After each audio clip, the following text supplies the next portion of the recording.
حضور السلام علیکم۔ وعلیکم السلام۔ میرا نام مبشر احمد خان ہے۔ میں سب سے پہلے میری طرف سے، میرے بچوں اور گھر والوں کی طرف سے آپ کو صحت مبارک ہو۔ آپ کے بچے کہاں ہیں؟ لاہور میں۔ اچھا، آپ کب آئے ہیں؟ لاسٹ دسمبر میں، پچھلے دسمبر میں۔ کیسے آنا ہوا؟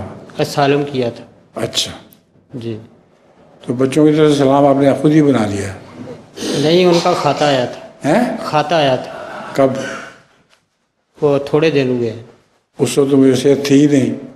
جی نہیں حضور، آپ ٹھیک ہو گئے تھے۔ آپ باتیں بنا رہے ہیں؟ نہیں، آپ ٹھیک ہو گئے تھے۔ اچھا، ویسے فون پہ بھی بات ہوتی ہے نا۔ ٹھیک ہے۔ تو حضور میرا سوال ہے کہ جب انسان نماز پڑھ رہا ہوتا ہے تو کسی پریشانی میں مبتلا ہو کر اس کا خیال دوسری طرف چلا جاتا ہے، تو اس حالت میں کیا کرنا چاہیے؟ حضرت مسیح موعود علیہ السلام نے لکھا ہے کہ اقیم الصلاۃ سے مراد یہ ہے کہ نماز کو کھڑا کرو، گویا نماز گرتی رہتی ہے، تو بار بار توجہ کر کے جب نماز کی طرف سے دھیان کسی اور طرف جائے پھر دوبارہ ادھر دھیان لے کے آئیں اور نماز کو کھڑا کرنے کی کوشش کریں۔ پہلے آپ نماز کو کھڑا کرتے ہیں، پھر نماز آپ کو کھڑا کر دیتی ہے۔ جزاکم اللہ خیر۔